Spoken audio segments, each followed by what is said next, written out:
¿Se escucha? Sí, profesor. Sí, profe.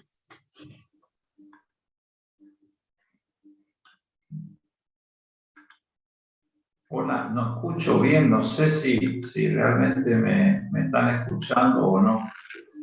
Parece que usted no nos escucha, profe. Hay que escribirle y decirle que nosotros sí le escuchamos. Ustedes me escuchan bien, ahí le escuché a alguien que habló. ¿Sí o no? Sí, profe, sí le escuchamos profe. bien. Bueno, Sí, lo escuchamos. perfecto. Bueno, muy bien. Bueno, buenas tardes a todos. Vamos a empezar la clase de fármacos antineoplásicos. Vamos a tratar de hacerlo con un sentido que sea realmente de mucha utilidad para ustedes. Si bien es un tema muy específico, sucede lo mismo que cuando hablábamos de drogas anestésicas generales. Existe una especialidad médica que es la oncología, la que trata exclusivamente a los pacientes con cáncer. Y con respecto al tratamiento de los pacientes con enfermedad neoplásica, la misma puede ser de distintos tipos.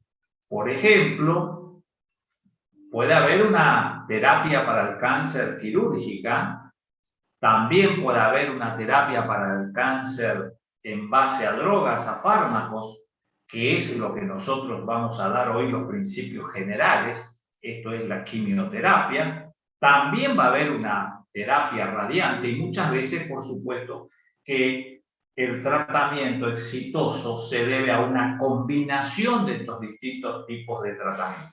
Pero nosotros hoy tenemos que dar los lineamientos generales acerca de qué es lo que vamos a usar cuando empleamos las drogas antineoplásicas. Sabemos que esta es una enfermedad muy frecuente. La enfermedad neoplásica constituye o se ubica dentro de las 3 primeras causas de mortalidad en el continente americano. Es una enfermedad que no solo tiene importancia por lo frecuente, sino que tiene una elevada morbilidad, además de la mortalidad. Y esto lo es por un sinfín de motivos que los vamos a ir desarrollando a lo largo de esta clase. Pero también es importante recordar que la terapia farmacológica del cáncer ha logrado un gran desarrollo. Y hoy en día hay enfermedades neoplásicas que son perfectamente curables cuando años atrás o décadas pasadas eran incurables. Hoy se habla de curación en ciertas leucemias, hoy se habla de curación en linfomas, que antes tenían una muy corta sobrevida. Entonces, a manera de introducción, dijimos que el tratamiento es multidisciplinario. Para que sea exitoso, no solamente va a participar el oncólogo en lo que respecta al esquema, va a ser el responsable de elegir y decidir fundamentalmente cuál es el mejor tratamiento de ese paciente con enfermedad neoplásica. Pero también va a formar parte y va a tener un rol importante el médico clínico, va a ser el nefrólogo y diversos especialistas médicos en función a lo que también tenga el paciente.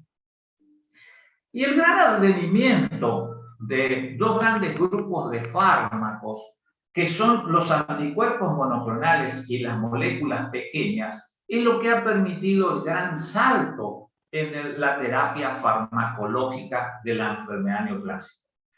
Hoy en día debemos recordar que los anticuerpos monoclonales y las moléculas pequeñas no solo sirven para el tratamiento de la enfermedad neoplásica, sino que también son importantes porque se usan en muchas otras enfermedades médicas de otras especialidades. Debemos recordar que en reumatología nosotros usamos los anticuerpos monoclonales y nosotros usamos moléculas pequeñas. La psoriasis, que es una enfermedad que la compartimos con el dermatólogo. Recuerdo que la psoriasis no es solamente un problema de piel, también hay la participación de otros órganos, quizás no tan relevantes como la piel en la psoriasis, se tratan con anticuerpos monoclonales.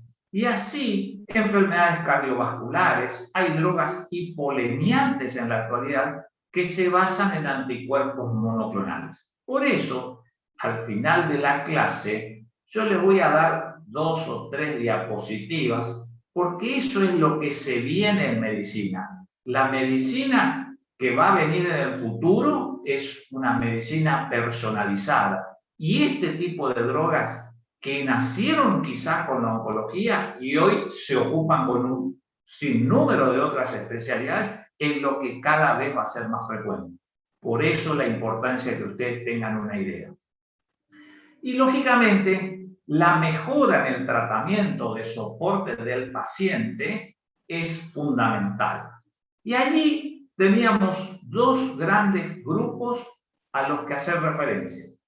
Las RAM, reacciones adversas al medicamento, que tienen de por sí las drogas neoclásicas y que son muy importantes, y eso sí es lo que ustedes tienen que saber, y también los cuidados que se producen muchas veces como consecuencia del desorden que produce la célula neoplásica en nuestro propio organismo.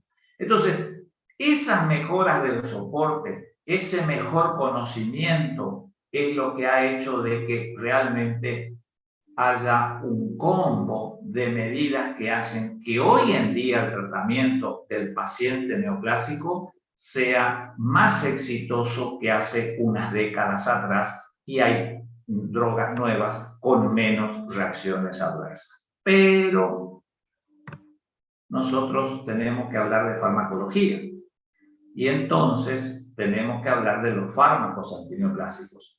Y hay muchas formas de clasificación de los fármacos antineoplásicos.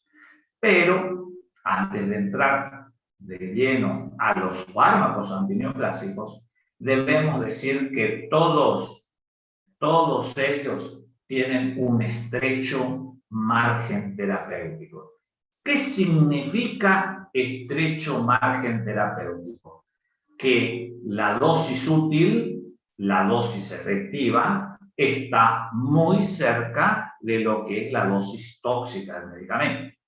Las drogas antineoplásicas no son las únicas. Sabemos que la digoxina es una droga que tiene también estrecho margen terapéutico. Sabemos que los antiepilépticos tienen estrecho margen terapéutico. Sabemos que la teofilina tiene estrecho margen terapéutico, es decir, no es una novedad en farmacología que drogas de esta familia tengan esta característica. El segundo punto que hay que tener en cuenta es que estas drogas causan serias reacciones adversas. Y sobre todo las que vamos a ver en el primer grupo, a diferencia de las más nuevas que tienen quizás menos reacciones adversas, pero un costo sumamente elevado. Entonces, con respecto a la clasificación, yo seguí la clasificación del libro de Goodman y Gilman de la farmacología, que lo divide en 5 grandes grupos. Y el primer grupo constituye el grupo de los llamados fármacos alquilantes, donde están la ciclofosfamida, la ifosfamida, el melphalan, clorambucilo, la carbazina, cisplatino, carboplatino, oxaplatino. De todos ellos, quizás uno de los más conocidos, el que tienen que recordar, es la ciclofosfamida. Y lo tienen que recordar a la ciclofosfamida, porque la ciclofosfamida, si bien es un antineoplásico, la ciclofosfamida es una droga que se utiliza en otras enfermedades. Y nosotros, los reumatólogos, la utilizamos en el tratamiento de la glomurulonefritis por lupus. Cuando uno padece un lupus eritematoso sistémico y como parte de su enfermedad tiene una complicación renal que es grave, que conduce a la mortalidad y que conduce a la morbilidad y que puede llevar a una insuficiencia renal crónica y a una diálisis de por vida, una de las drogas fundamentales que usamos es la ciclofosfamida. Entonces, la que tienen que recordar y estudiar es la ciclofosfamida, porque no solamente la van a utilizar ante un paciente con una enfermedad neoplásica, sino que también la van a utilizar en otras enfermedades, como por ejemplo las enfermedades reumáticas. Y eso es fundamental, porque dado la frecuencia que tiene el cáncer, es común que en un esquema de quimioterapia el oncólogo ponga ciclofosfamida y el paciente hablará con su depresión de por medio, con su vecino, con su amigo, y a lo mejor tiene una enfermedad reumática, y entonces le va a decir que la droga que toma ese paciente por enfermedad reumática es un antineoplásico y que el médico le está mintiendo. Por eso es que es importante que ustedes recuerden a la ciclofosfamida, porque como yo soy reumatólogo, les suelo decir a los pacientes, mire, usted no tiene cáncer, usted tiene una enfermedad reumática, pero usamos una droga que es un antineoplásico. Y la diferencia va a estar en la dosis sustancialmente, porque nosotros vamos a usar dosis mucho menores. Entonces, aquí recuerden la ciclofosfamida porque la van a ver y se tienen que familiarizar. Quienes están o que van a hacer prácticas en la sala de clínica, donde tenemos internados pacientes con colagenopatía, con lupus y que están con nefritis lúpica, ustedes van a hacer ciclofosfamida. Entonces, la ciclofosfamida hay que recordar. La otra droga muy conocida del grupo son el cisplatino y sus derivados más nuevos, que también se utilizan mucho y que son alquilantes. El segundo grupo es el grupo de los antimetabolitos. Y dentro de los grupos de los antimetabolitos tenemos tres subgrupos, que son los que actúan inhibiendo la síntesis del ácido fólico, como es el metotrexato, el pemetrexed, que es un fármaco más nuevo, y aquí tienen que recordar el metotrexato. ¿Por qué? Porque el metotrexato tiene algo similar a lo de la ciclofosfamida. El metotrexato lo utilizamos en los pacientes con lupus eritematoso sistémico. El metotrexato lo utilizamos en pacientes con psoriasis. El metotrexato lo utilizamos en pacientes que tienen polimiositis. Y podría seguir numerando otras enfermedades donde utilizamos el metotrexato.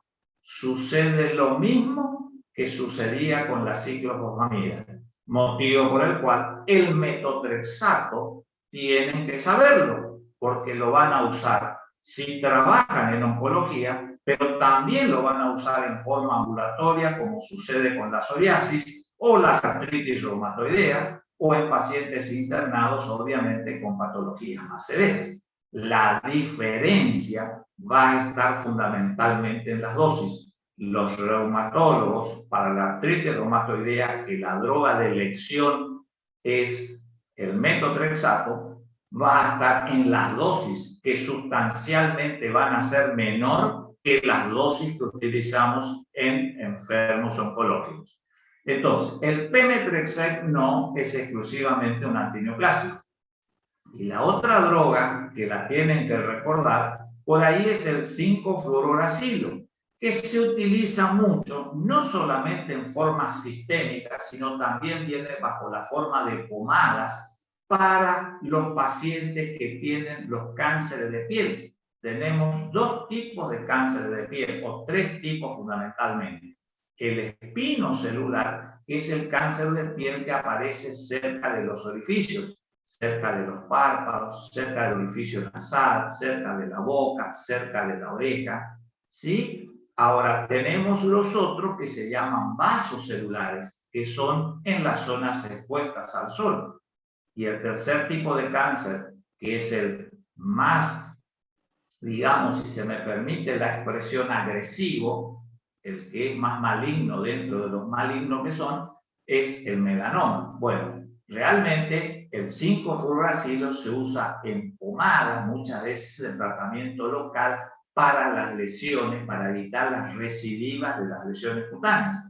Otras drogas es la citarabina, que es una droga más vieja, la gemcitabina, que son drogas nuevas, y dentro de los derivados de la purina, sí todas ellas tienen claramente una acción antineoplásica y no comparten, salvo la mercaptopurina por ahí, alguna asociación fuera de una enfermedad neoplásica. Pero realmente ellas sí todas tienen un efecto antineoplásico. Entonces recuerden del grupo de los antimetabolitos, recuerden al metotrexato y recuerden al fluorouracilo. Con respecto al tercer grupo, que se denomina fármacos o productos naturales, están representados por un grupo más importante, más grande, donde están drogas viejas como la actinomicina D, que es la droga que la tienen que recordar por la implicancia que tiene cuando uno administra. Lo mismo que la doxorubicina. La hidarubicina, me olvidé de aclararles ahí, ya es un comprimido.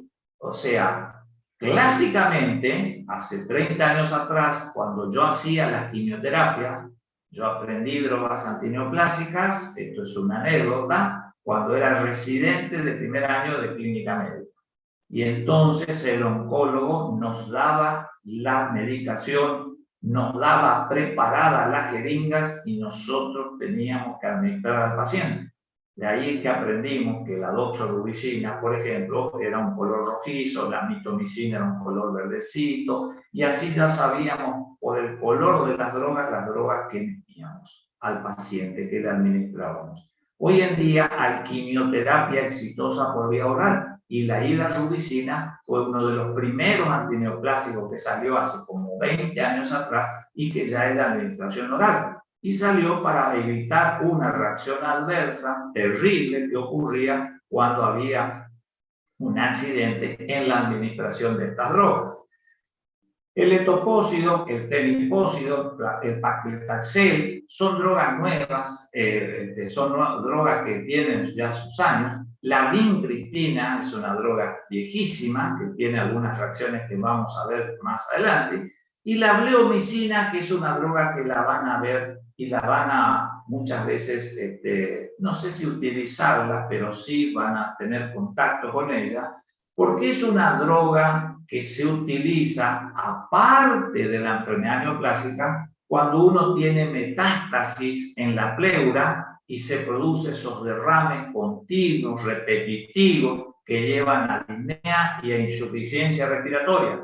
En esos casos, para producir fundamentalmente el sellamiento de la pleura parietal con la pleura visceral, que se haga una fibrosis y que no se junte más líquido, es decir, no se haga más el derrame pleural sanguinolento que se denomina hemotórax, se utiliza la bleomicina, motivo por el cual a ustedes en el quirófano le pedirá que le acerquen bleomicina y que preparen bleomicina a los cirujanos cuando están haciendo una toracotomía. Ponen un tubo de drenaje para sacar ese líquido y le instilan por el tubo de drenaje bleomicina, que va a producir una irritación de la pleura parietal y de la pleura visceral y se va a hacer una fibrosis para que no se llene más de sangre.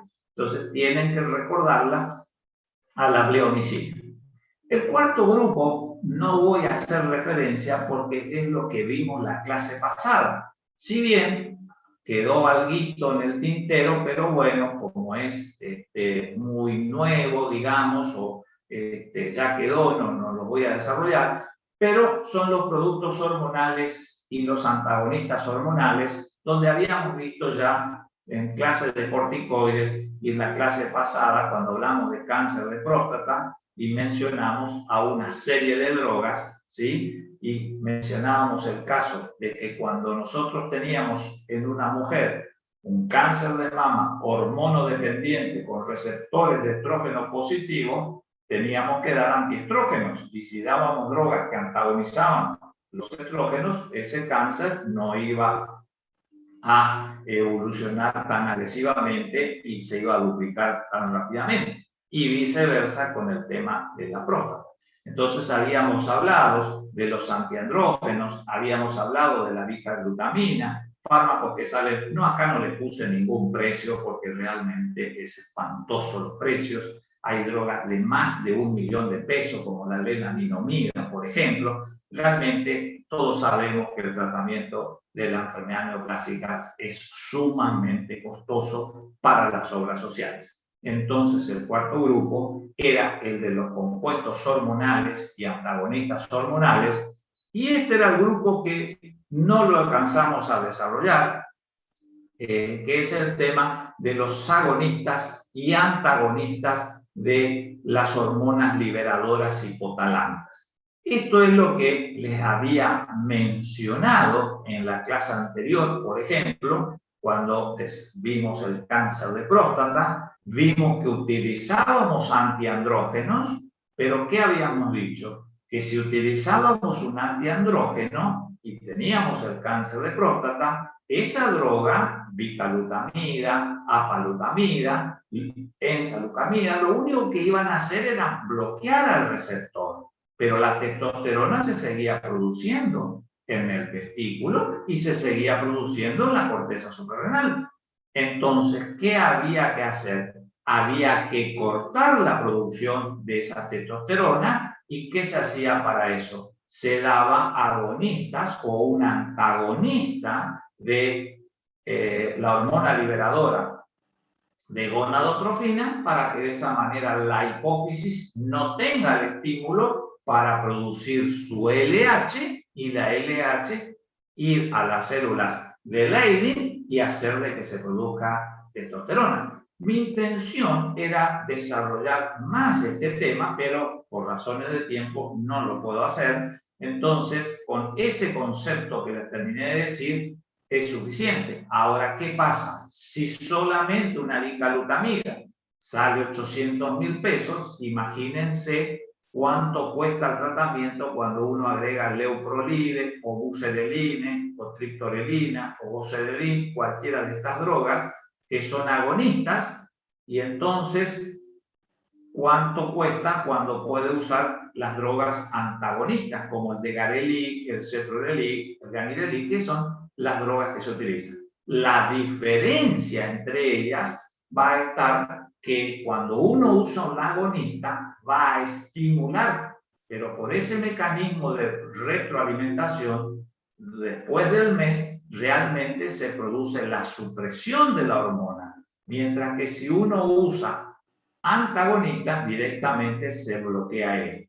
Entonces es común que si uno usa bicaglutamida con un leuprolide, en los primeros 30 días de tratamiento el paciente puede empeorar porque habrá testosterona en el organismo que hará que duela más su metástasis ósea o que aumente discretamente el número de células tumorales. Si usamos degarelix o el ganirelix o el citrorelix, que son antagonistas, ese paciente queda frenada la producción de testosterona desde el comienzo.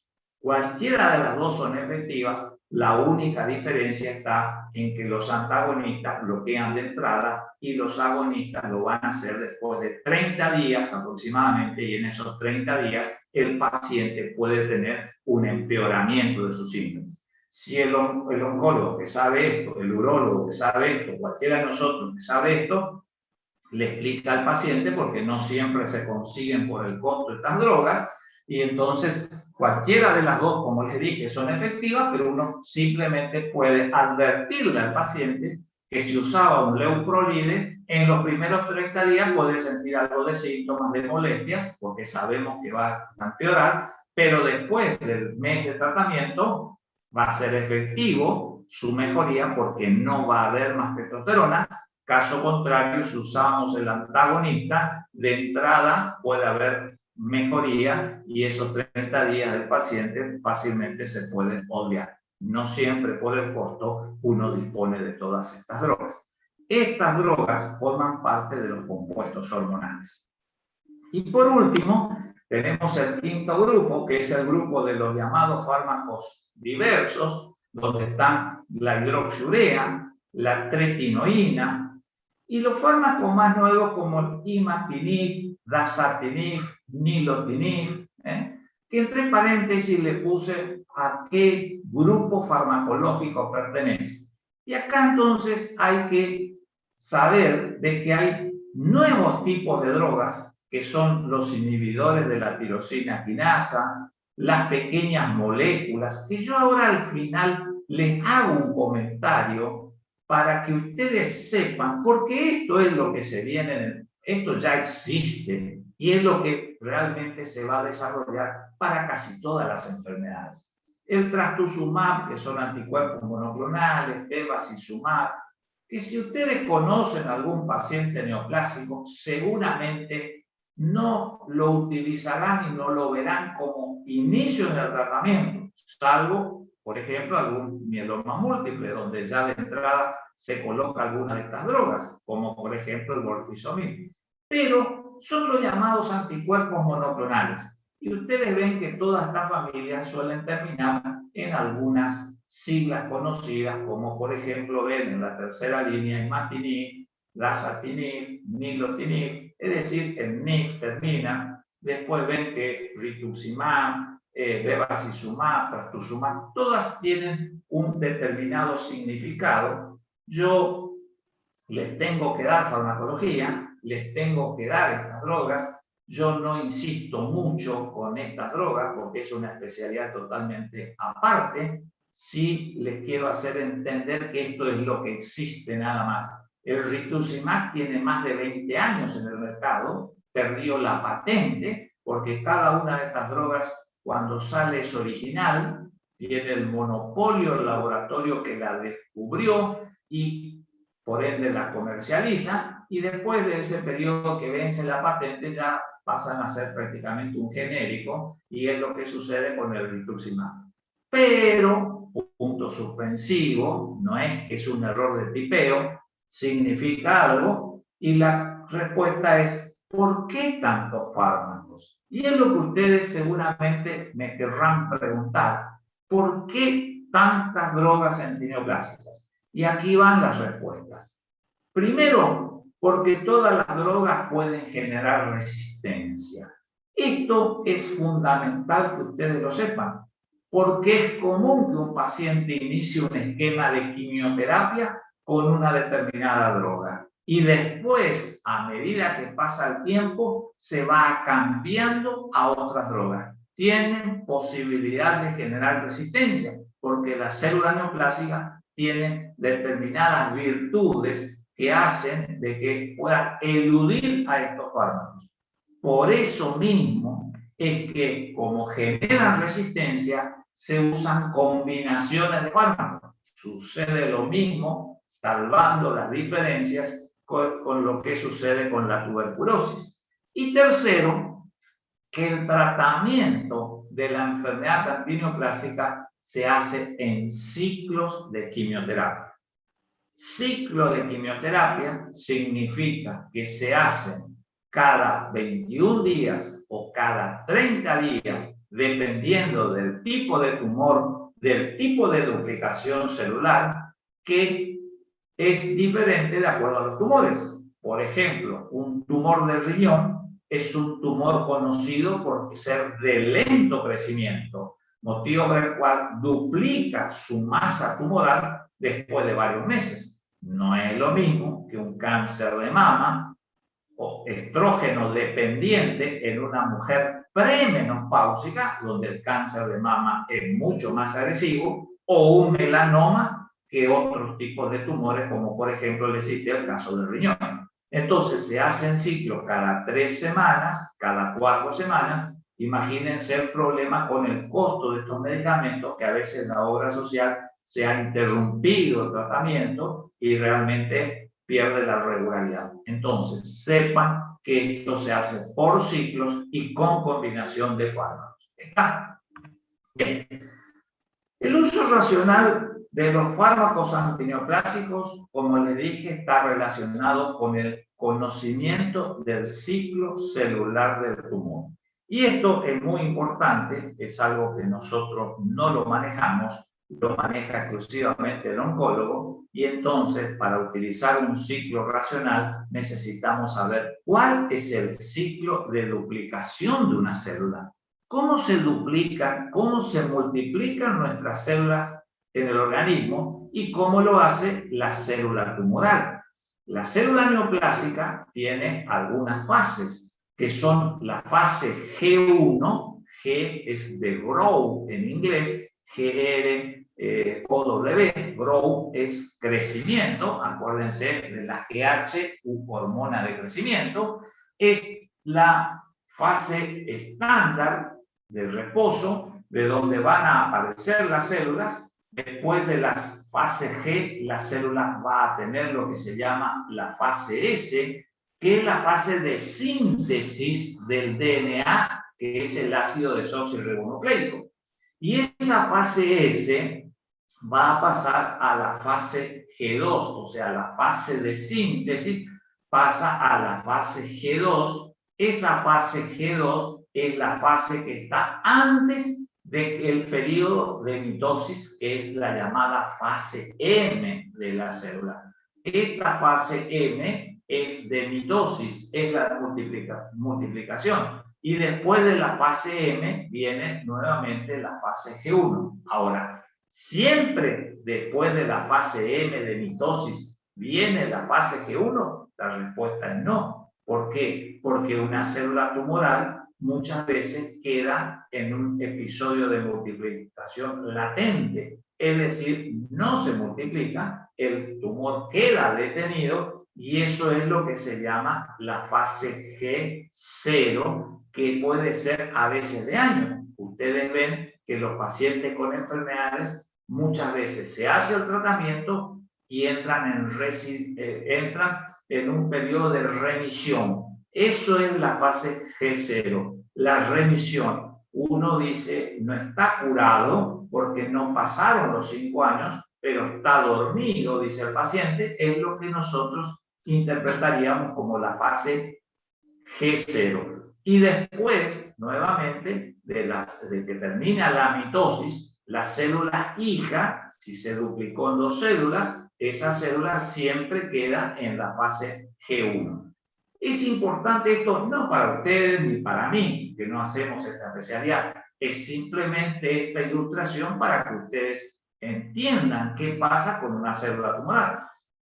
Y ustedes ven en la diapositiva que aparece una palabra que se llama punto de verificación. ¿Saben qué es el punto de verificación? La capacidad que tiene la célula neoplásica antes de cambiar de fase de revisar su propio DNA. Son enzimas que se encargan de revisar el propio DNA para ver si tiene defectos y hasta tienen la capacidad de corregir los defectos.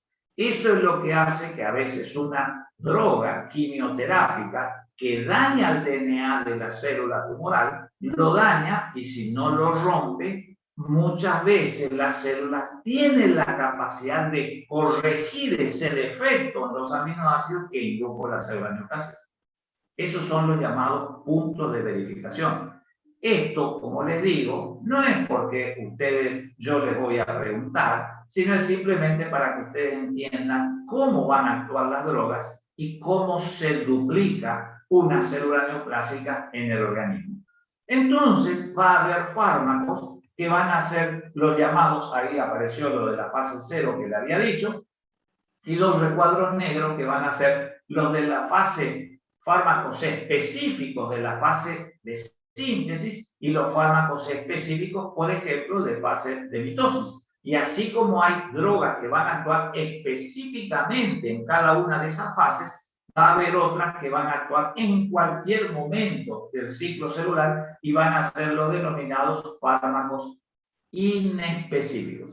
Esto, como les digo, es para que ustedes tengan una idea de qué es lo que pasa con una célula neoplásica y qué es lo que pasa con los fármacos para que realmente actúen. No pregunto qué drogas actúan sobre cada fase ni nada por el estilo. Como les dije, es a los fines de que ustedes entiendan e interpreten esto. Ahora, sí se pregunta, y mucho esto porque es la responsabilidad de ustedes como futuros enfermeros. Entonces, vamos a hablar de cómo se administran estas drogas antineoplásicas. Entonces, para hablar de la administración de las drogas antineoplásicas, nosotros vamos a decir cómo están ustedes habitualmente por pasar una droga en un hospital, en un centro de salud. Acá vemos en la ilustración a un personal de enfermería que está saludando a un paciente y está mirando el acceso venoso por donde va a administrar una droga. Y acá vemos que la mayor parte de las veces, con guantes o sin guantes, se administra una droga, cualquier droga. La pregunta es, cuando nosotros estamos ante drogas antineoplásicas, ¿se pasa de esta manera? ¿Esta es la forma correcta de administrar las drogas antineoplásicas? Y la respuesta es no. Así no se va a pasar ninguna droga antineoplásica. Y les debo decir que tengo muchos años y veo mucho de esto y a veces no veo lo correcto, pero yo les tengo que enseñar lo correcto. Y lo correcto no es esto. Sépanselo y grábenselo. Entonces, ¿cómo se va a pasar? Esta señora, que puede ser cualquiera de ustedes, tendrá que usar, como dice la ilustración, guantes. Y tendrá que usar un gorro. Y también tendrá que usar antiparra y tendrá que usar barbijo, con COVID o sin COVID. Y también tendrá que usar delantal. Es decir, se tendrá que vestir de esta manera con los elementos que se hicieron famosos por el COVID, los elementos de protección personal, pero que en salud se tienen que usar y con la administración de drogas antineoplásicas se tiene que usar desde hace años de esta manera.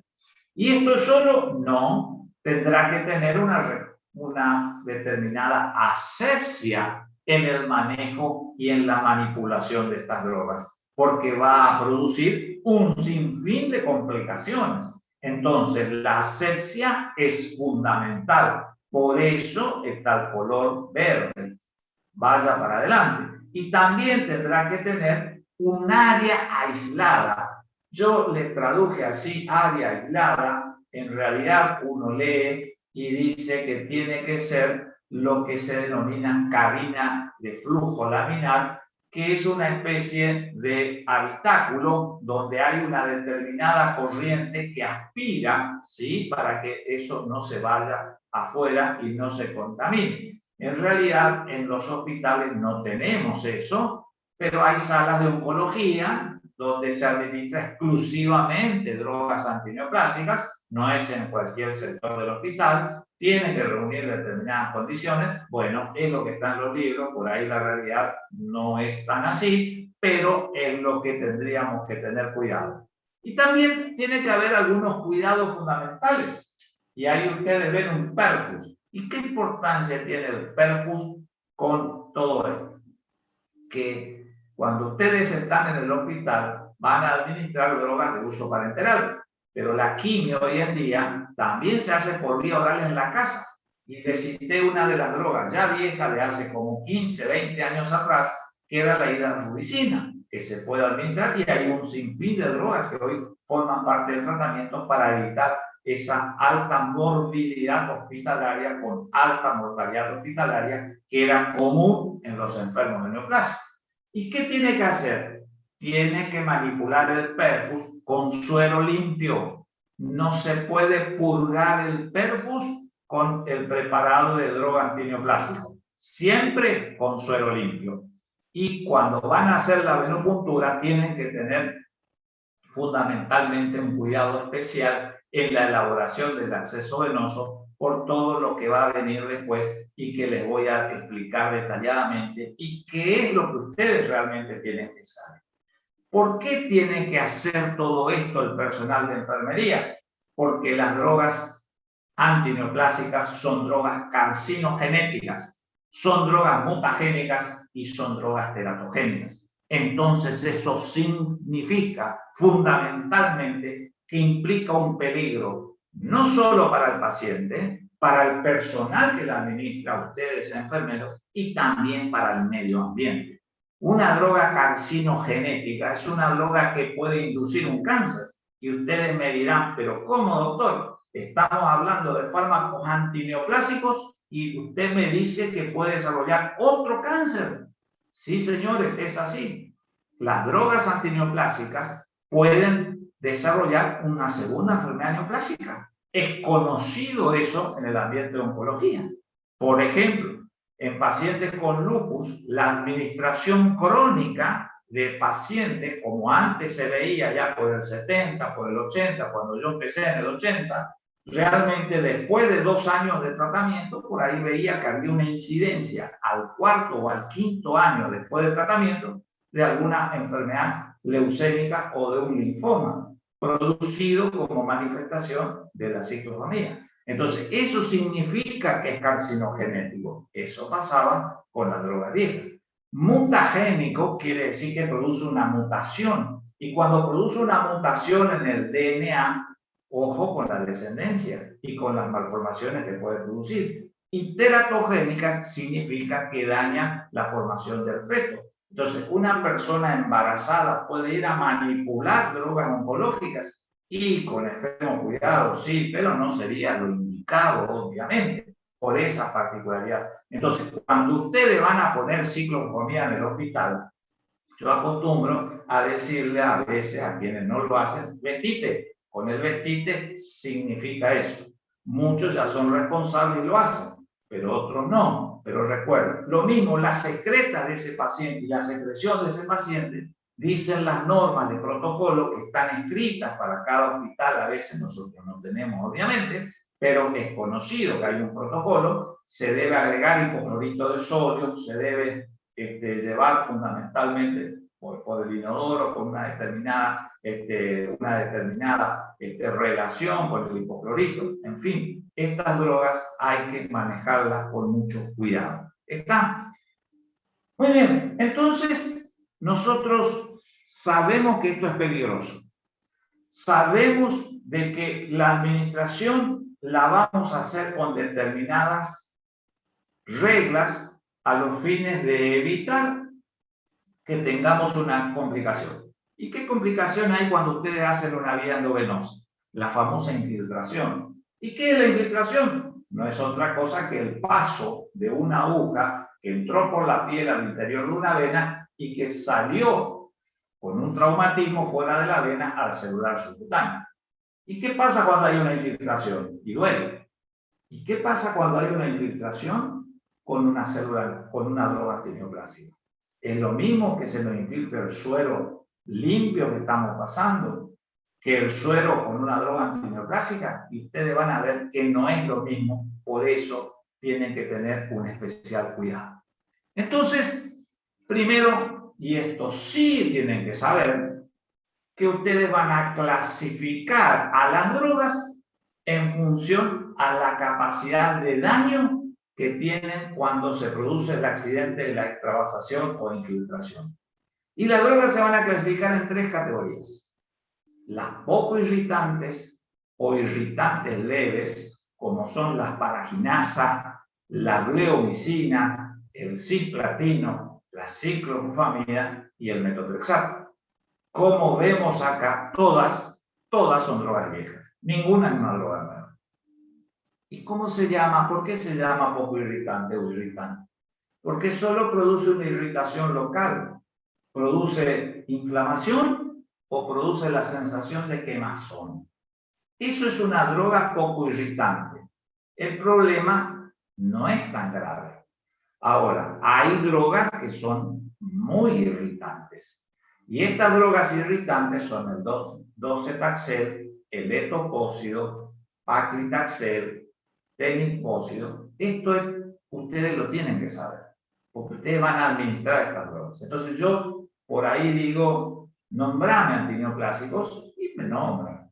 Pero esto sí es importante, porque ustedes tienen que saber la droga que pasa, qué tipo de reacción. Por lo menos después de esta clase ya van a saber que no se puede pasar, no da lo mismo tener un buen acceso venoso que un acceso venoso dificultoso, ni qué decirle si el acceso venoso a ustedes no le convence. Entonces, poco irritantes o irritantes. Y después tenemos las llamadas muy irritantes o vesicantes. ¿Qué significa vesicante? Que produce ulceración, que produce necrosis en el tejido de la piel y en el tejido subcutáneo. Para que ustedes tengan una idea del daño que puede llegar a ocurrir, yo les tengo que decir que, por ejemplo, la doxorubicina puede quedar en el tejido celular 50 días. Entonces, si la doxorubicina se infiltró, 50 días puede estar dañando. Y yo una vez vi un enfermo, no durante el episodio, en mi residencia, que fue a la amputación de la mano por un accidente con doxorubicina. Yo he visto el muñón en la mano. Y hoy en día requieren mucho de cirugía plástica. Entonces, esto es importante. ¿Y qué más es importante que ustedes lo sepan? ¿Qué tenemos que hacer para prevenir la extravasación en la administración de una droga antineoplástica? Entonces, esto es indiscutible que tienen que saberlo. Y lo que tienen que hacer primero es un buen acceso venoso. Y el acceso venoso podrá ser en una vena fina o en una vena gruesa. Pero por lo general, si estamos en una vena gruesa, tendremos menos posibilidad de dañar o de tener un accidente por infiltración. No siempre es así, pero por lo general nos ayuda. Y entonces ustedes que tienen que mirar, una vez que hacen el acceso venoso, se tienen que asegurar que tenga un buen flujo anterógrado y retrógrado. Flujo anterógrado quiere decir que si yo hice la venopuntura, conecté el perfus, abro la chapa del perfus y dejo pasar 10, 20 mililitros, 50 mililitros en forma rápida y miro si el paciente no tiene ningún síntoma, si no tiene dolor, si no se hinchó. Y ese mismo perfus con el circuito cerrado puedo bajarlo debajo de la mano y ver si tiene retorno venoso y lo subo de vuelta. No necesito manipular y sacar el perfus del suero. Ese procedimiento a lo único que contribuye es a generar posible contaminación. Entonces, yo lo que tengo que tener es un buen acceso venoso. ¿Qué pasa? Las drogas que se administran fundamentalmente en la quimioterapia son drogas que son muy irritantes para las venas y entonces producen fibrosis en las células endoteliales y eso produce colapso de las venas pequeñas.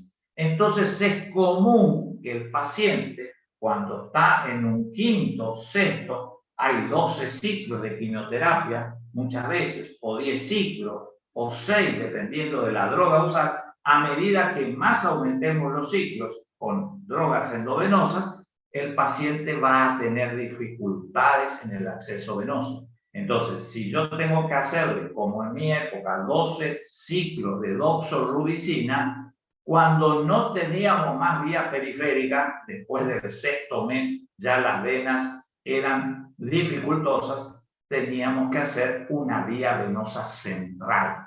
Y las vías venosas centrales son distintos accesos: yugular interna por punción, si el paciente no tenía trastorno de coagulación; puede ser una yugular externa por canalización; puede ser en el pliegue del codo. El problema de hacer una quimioterapia por una disección en el pliegue del codo significaba que se hacía ciclo en ese momento y se perdía la posibilidad de hacer ciclo porque no había más vena, porque la vena es ligada después.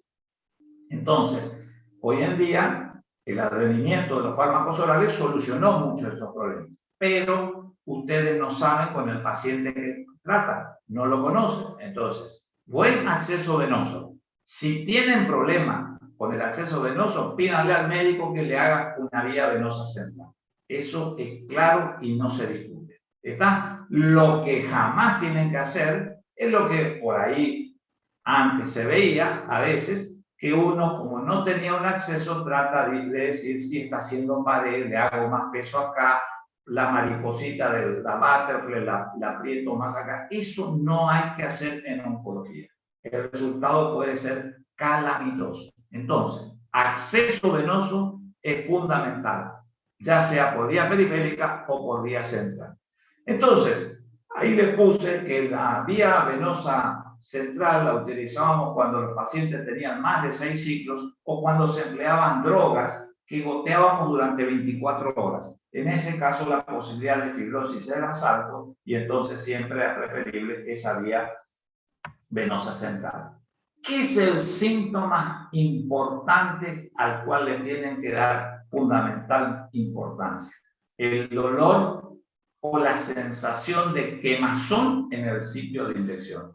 Eso es lo que ustedes como enfermeros le tienen que decir al paciente. ¿Le duele o le quema en el sitio de inyección? Y si sucede eso, llámenle al médico porque posiblemente estemos ante un serio problema. Y como les dije, no es lo mismo usar una dosis baja de ciclofosfamida que se infiltre, 200 miligramos, que usar 1 gramo de ciclofosfamida que se infiltre.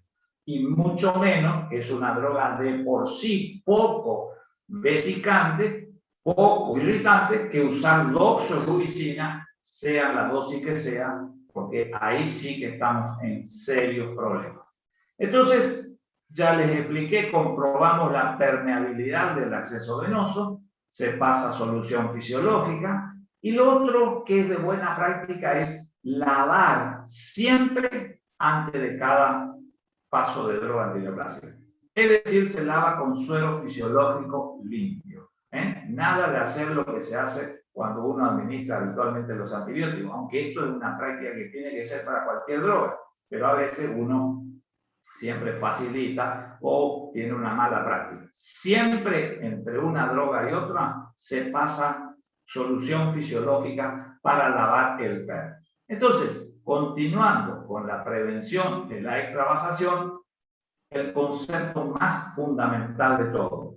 Si ustedes tienen que pasar varias drogas, porque se usa varias drogas, por ejemplo, ciclofosfamida, vincristina, dexametasona y procarbacina, que es el esquema de un linfoma más común, ¿sí? La droga más irritante es la que se pasa última, porque es la forma que uno tiene para asegurar el ciclo de quimioterapia. Y ustedes me dirán, ¿por qué? Y porque si yo empecé con la droga más irritante primero y tuve un accidente, significa que durante muchos meses seguramente no voy a poder administrar drogas antineoplásicas. Entonces, por lo menos, habré administrado parcialmente un ciclo con 3 drogas, con 2 drogas, 2 de 3 o 3 de 4, dejando siempre, tomé de ejemplo la doxorubicina, puede ser cualquiera de la combinación, pero la droga más irritante siempre se pasa última. Esto pregunto, y pregunto mucho en los exámenes, y sé quién escucha una clase y quién no escucha la clase, porque estos conceptos son fundamentales y le permite claramente hacer una buena praxis. ¿Qué pasa si se trabaja? Entonces, nosotros hasta acá vimos que las drogas se clasificaban de acuerdo a su poder de daño muchas veces. Y eso sí ustedes tienen que saber como enfermeros. Vimos que hay guías de buena práctica que uno trata de hacer para evitar el daño que pueda producirle al paciente. Ahora vamos a ver qué pasa cuando, pese a todo, ocurre el accidente, que muchas veces ocurre el accidente. Entonces vamos a ver qué pasa cuando hay una extravasación. Y para eso vamos a ver la siguiente ilustración. Supongamos que el paciente estaba recibiendo por el acceso endovenoso, nos dijo que le dolía, empezamos a destapar la herida para ver si realmente qué es lo que está pasando y nos encontramos con una lesión roja como la que ilustra la diapositiva. Estamos en un serio problema. Entonces, ¿qué hacemos en ese caso?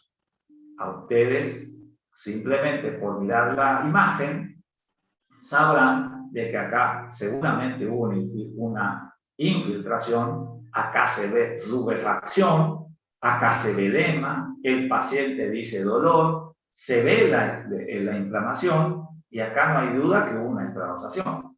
Entonces, ¿qué es lo que uno siempre tiende a hacer cuando hay la extravasación de una vía venosa, ya sea de un suero limpio para hidratación o de un suero que estamos pasando una determinada droga? Sea antibiótico, sea antiinflamatorio, sea lo que quieran. ¿Qué es lo primero que uno te enseña que tenés que hacer? Retiro de la vía. Cuando uno administra una droga antineoplásica, lo que no tiene que hacer es retirar la vía. Entonces, lo que sí tiene que hacer es no retire la aguja. ¿Pero cómo? Espere, ya le voy a explicar. No retire la aguja. ¿Ve eso? No retire la aguja. No me equivoco, queda claro. No se retira la aguja. ¿Qué se hace? Se suspende la administración. Obviamente que cerramos la chapita del perfus, retiramos, sacamos el suero y lo retiramos. Pero la aguja queda ahí. Se saca el suero y se cierra para que no pase ahí. Se suspende la administración de la droga. ¿Qué se va a hacer? Se aspira. Se busca una jeringa y se aspira. ¿Cuánto trate de aspirar? Lo más que pueda. ¿Sale sangre? Mejor aspire, aspire, aspire. ¿Para qué? Para tratar de esa sangre que se derramó con la droga antineoplásica en el celular subcutáneo, remuévala. Y usted, si retira la aguja, después no tiene la forma de meter una nueva aguja para hacer una succión. ¿De dónde saldrá más la sangre que del lugar donde está la aguja que lesionó? Por eso es importante que no retire la aguja. Nunca retiren la aguja. Por eso es la regla. Siempre en la infiltración se retira la aguja, excepto que se esté pasando una droga antineoplásica. Y yo pasé muchas drogas y tengo experiencia en esto porque nosotros como médicos residentes hacíamos la quimioterapia. Por eso aprendí mucho todas estas cosas. Y pongo mucho énfasis en enseñar esto. Entonces, se aspira. Después retiramos la aguja. Todavía no. Por esa misma aguja infiltrada, ponemos ¿qué cosa? Lo primero, hidrocortisona. Sabemos que es un corticoide. Tratamos de meterle en esa lesión por donde está esa aguja, hidrocortisona. ¿Cuánto? Una ampolla de 100 o media ampolla, 50.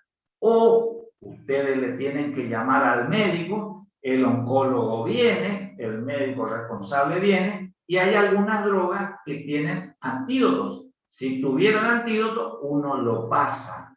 Si no tiene el antídoto, bueno, a lo mejor algunos hacían también un poquito. Yo he visto, además del corticoide, que he visto dexametasona porque no había hidrocortisona, lo que está en los libros es hidrocortisona, también vi que se colocaba difenhidramina, que es el Benadryl, como un antihistamínico. No está descrito, lo que está descrito es el corticoide.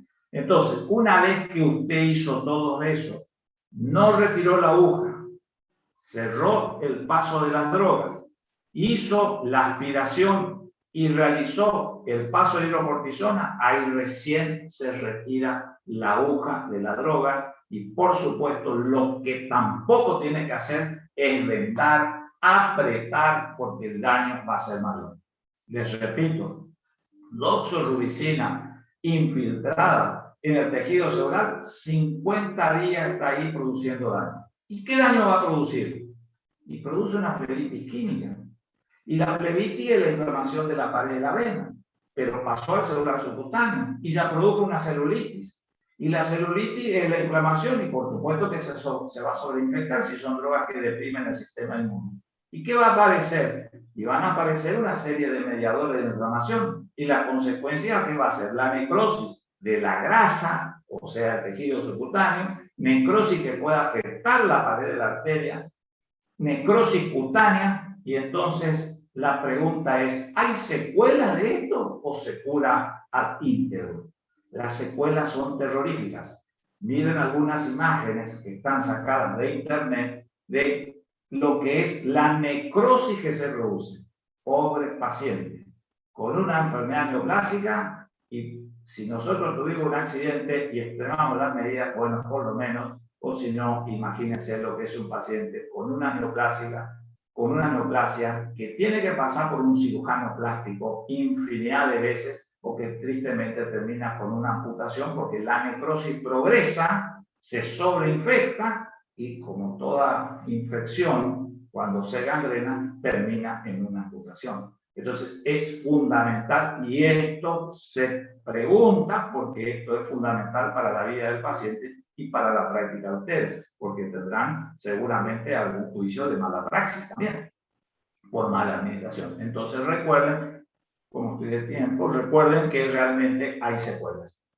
Esto puede terminar, casi siempre termina en cirugía plástica, y es cara la cirugía plástica, y hay daños fundamentales. Pero ustedes son futuros licenciados de enfermería, y entonces tienen que aprender a identificar las reacciones adversas de estas drogas y ver no tanto qué droga actúa en cada ciclo, que como les dije, no les pregunto, no es conveniente tampoco que ustedes lo sepan, pero sí la clasificación en función al daño que producen, porque eso es la práctica de ustedes. Entonces vamos a ver las reacciones adversas que producen, porque eso sí ustedes están en contacto con el paciente y lo tienen que saber. Voy a darles 2 diapositivas nada más de reacciones adversas. Imagínense lo largo que sería que les hable de cada una de esas drogas, de las reacciones adversas.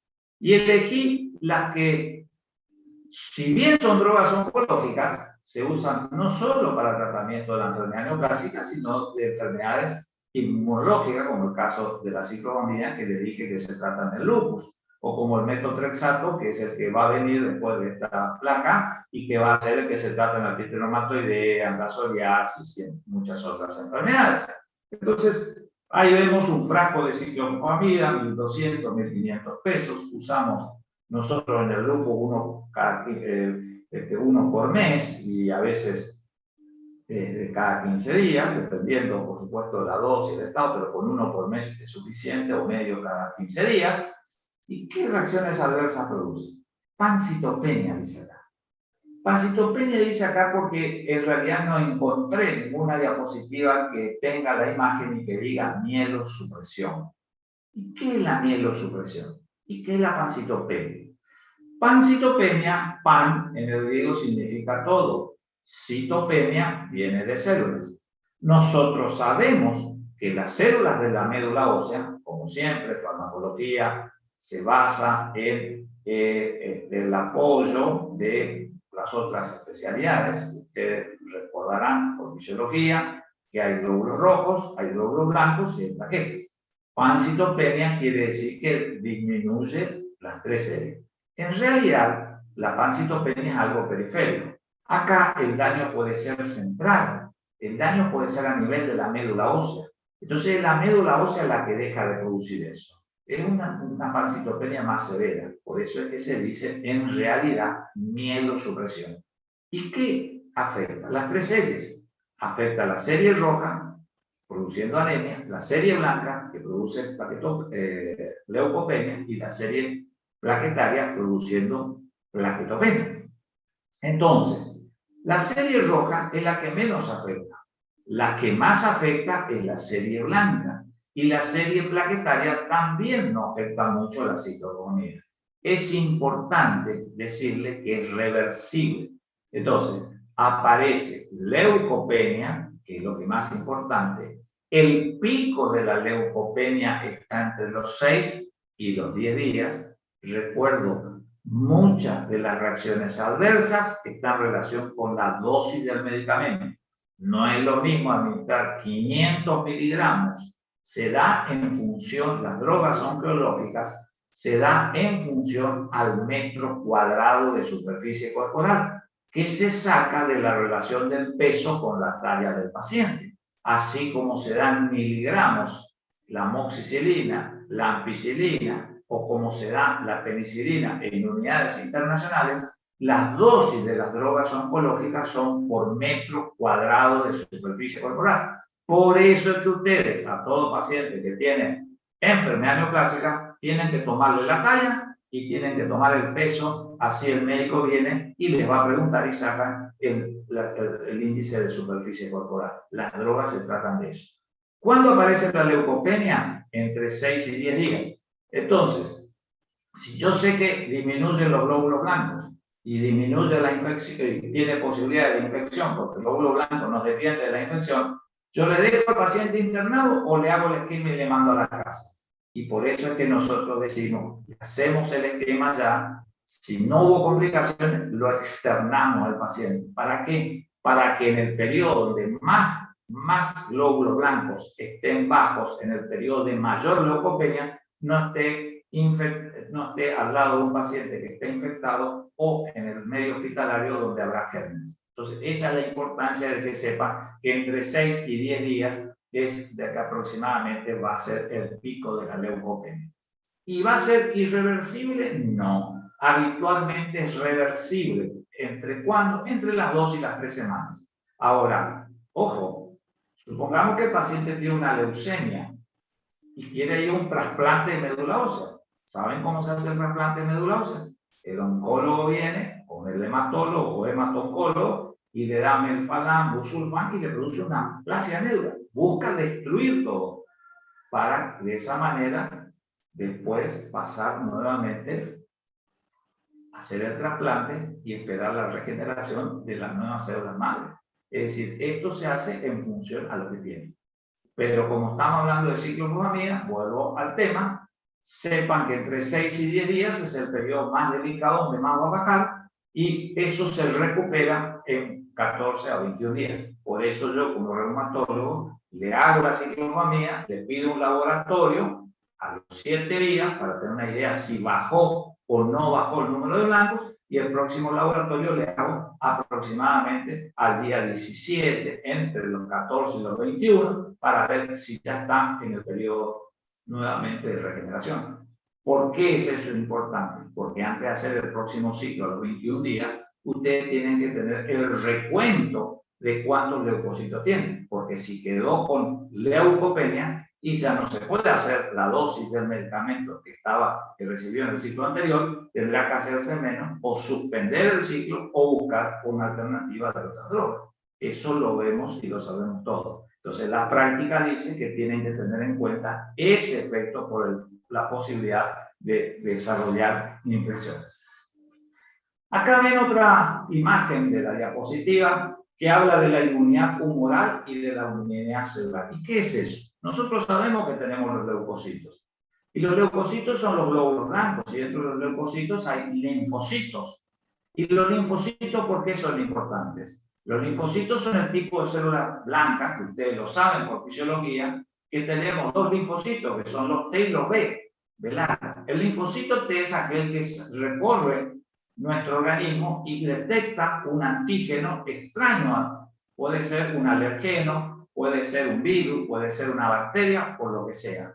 Lo reconoce ese linfocito T y le pasa la señal al linfocito B, de B larga, para que produzca los anticuerpos. Los linfocitos B son los que producen los anticuerpos. La inmunoglobulina G, la M, la A, la D y la E que ustedes saben. Entonces, cuando yo doy ciclofosfamida, yo estoy deprimiendo a los glóbulos blancos y estoy disminuyendo la inmunidad celular y la inmunidad humoral. Por eso es que cuando yo disminuyo la inmunidad celular, tengo las infecciones oportunistas. ¿Y qué son las infecciones oportunistas? Aquellas que aparecen en un huésped inmunodeprimido. La tuberculosis a la cabeza en nuestro medio, la micosis como la candidiasis, la histoplasmosis, la coccidioidicosis, la paracoccidioidicosis, la neumonía por el Mycoplasma gyrovasi o Pneumocystis carini, como se llama, en fin, que es muy común como vimos en el SIDA. Esto es importante. Por eso es que estas drogas son inmunosupresoras, por lo que les termino de decir y que ustedes ven en la ilustración. Y pueden aparecer fundamentalmente también, como otras reacciones adversas, mucositis. ¿Qué es lo que ustedes ven ahí? La presencia de una mucosa alterada con la formación de aftas, alopecia, que es la caída del cabello, que es reversible. Ustedes conocen pacientes con enfermedades neoplásicas que van con el turbante en la cabeza, sobre todo las mujeres, que significa obviamente que hay una alopecia y sabemos que es perfectamente reversible. Y no es menos las reacciones digestivas, que son muy importantes en las enfermedades neoplásicas, como síntomas de la enfermedad y como reacción adversa. Imagínense si uno tiene una mucositis, está la foto del labio, pero puede tener mucositis en la faringe, en el esófago, en el estómago, en el intestino, en el colon, en el recto, en el ano. Imagínense lo que puede producir, si no va a producir náuseas, si va a producir diarrea. Entonces, cada una de ellas lleva a otra. Pero también la ciclofosfamida, esa es una imagen de una cistoscopía, se ha metido el citoscopio por la uretra, se ve la vejiga y se ve coágulos de sangre en la vejiga, en la orina, porque sangra las paredes de la vejiga. Esto es porque la ciclofosfamida produce una sustancia que se llama acroleína y la acroleína es sumamente tóxica. Ni qué hablar de si realmente produce y vemos algún daño. Si bien la ciclofosfamida es una de las menos irritantes. Y esa A significa azospermia. ¿Qué significa azospermia? Azospermia significa que realmente ha disminuido, prácticamente no hay producción de espermatozoides. Todos sabemos que la ciclofosfamida es muy tóxica sobre las gónadas. Y anovulación, porque realmente inhibe la ovulación. Por eso es que es de buena práctica cuando un paciente tiene estas enfermedades, muchas veces se hace protección hormonal para salvar a los espermatozoides. Hoy hay bancos de esperma, hay bancos de óvulos, perfectamente, que uno a veces lo dona o se hace tratamiento antes de iniciar el ciclo de quimioterapia para evitar estos daños que producen las drogas citostáticas, como también se lo llama a los antineoplásicos. Puede producir, dije hoy que era carcinogenético. Es conocido la leucemia, que aparece 4 años después del tratamiento de usar fundamentalmente ciclofosfamida. Esto es la llamada segunda neoplasia. O en los casos que usemos, por ejemplo, en un lupus, el tratamiento tiene un lupus, usamos ciclofosfamida y después tiene una leucemia o tiene un linfoma. En ese caso es la primera vez que aparece la enfermedad, pero es una clara acción de la ciclofosfamida. Distinto es si uno estuviera tratando un cáncer de ovario, por ejemplo, y después el cáncer de ovario que uno trató aparece fundamentalmente la leucemia. Puede producir fibrosis, que son los daños que aparecen alrededor de los alvéolos, y puede producir fundamentalmente una neuropatía periférica, principalmente el cisplatino y la ifosfamida. Son las drogas que más que la ciclofosfamida producen eso. Bueno, con estas reacciones adversas yo paso al metotrexato, que le elegí porque les dije y les repito que se usa no solamente en oncología, sino también lo usamos en enfermedades no oncológicas. Los dermatólogos usan metotrexato. O sea que psoriasis hay, y ustedes van a ver la diferencia, que el metotrexato que vamos a usar para oncología viene en ampollas de 500 miligramos y nosotros damos en comprimidos de 25 miligramos cuando la dosis es más alta, o de 10 o de 15 miligramos, a partir de los cuales yo empiezo a usar en reumatología. No es lo mismo usar 10 miligramos por semana, es decir, 40 miligramos por mes, o usar 60 miligramos por mes, que usar 500 miligramos por mes. Entonces, esa es la diferencia que ustedes tienen que saber para advertirle al paciente que no tenga miedo. De vuelta vemos que la pancitopenia se corrige al igual que los otros, produce alopecia, produce manifestaciones cutáneas, también produce los daños y sobre las gónadas, la azospermia y la anovulación, y fundamentalmente tiene la posibilidad de producir cirrosis hepática, produce fundamentalmente neumonitis. La ciclofosfamida producía más fibrosis, esta produce más neumonitis. La neumonitis es la inflamación en el intersticio, entre medio, donde están los capilares, donde están los alvéolos. La otra desarrolla más fibras de colágeno, que son la fibrosis. puede producir hepatitis, no solamente cirrosis, con elevación de las transaminasas, y el metotrexato es una droga que se caracteriza por también tener nefrotoxicidad, motivo por el cual ustedes saben que los cuidados de enfermería lo harán en funciones a las reacciones adversas. Es importante. Pero las reacciones adversas se producen porque las drogas antineoplásicas no solo actúan sobre las drogas neoplásicas, sino también sobre drogas no neoplásicas. Por eso se nos cae el pelo. Ahí no hay glóbulo rojo. Ahí se produce un daño directo. Ahora bien, se pueden dividir diciendo que son reacciones hematológicas y reacciones no hematológicas. Y acá me detengo un ratito. En cuanto a la hematológica, sabemos que existe una célula madre. Y existe una célula madre hematopoyética que está en la médula ósea de los huesos. Y esa célula madre hematopoyética va a producir glóbulos rojos. Y también va a producir plaquetas. Y también va a producir los glóbulos blancos o los leucocitos. ¿Es importante? Sí. Lo repasamos. Ustedes lo sabrán por fisiología. Pero vamos a repasar porque no está de más. Cuando se produce el descenso del hematocrito, nosotros hablamos de anemia. Ustedes estarán en el hospital, abren una carpeta, miran un análisis, no lo van a interpretar, pero ven que tiene 36 de hematocrito, 40, 44 lo normal, menos de 36 tiene una anemia. Bajaron la proporción de glóbulos rojos con respecto al plasma. De 40 o 44 bajó a 36 o menos. Está con anemia. Muy bien. ¿Cuál es la función del glóbulo rojo? La función del glóbulo rojo, como ustedes ven en la diapositiva, es unirse a la hemoglobina en el intercambio gaseoso.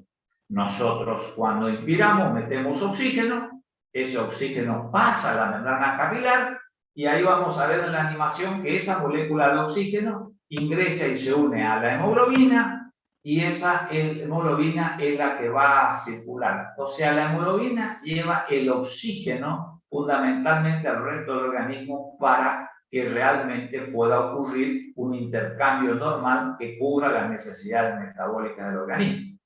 Acá vemos en la animación que en la anemia, que está en el cuadro del lado de la derecha, si bien está en inglés, fewer red blood cell, quiere decir que tiene menos células rojas y va a tener menos hemoglobina. Si tiene menos hemoglobina, no hay posibilidad de unión de nuestro oxígeno a la hemoglobina. Entonces va a aparecer los síntomas que nosotros vemos en los pacientes con anemia, que son la disnea, la palidez, la taquicardia. Y entonces yo quiero que ustedes entiendan esto, para que no ocurra lo que sucede. Sigo viendo en el hospital que pacientes cuando tienen disnea por una anemia, corren desesperados a buscar los tubos de oxígeno y la mascarilla. Yo les pregunto, si la anemia es la causa de esa disnea, por más oxígeno que le ponga, no va a solucionar. En todo caso, corre al laboratorio para buscar una unidad de sangre y preguntarle al médico si hay que transfundirle. Eso es lo que hay que hacer fisiológicamente.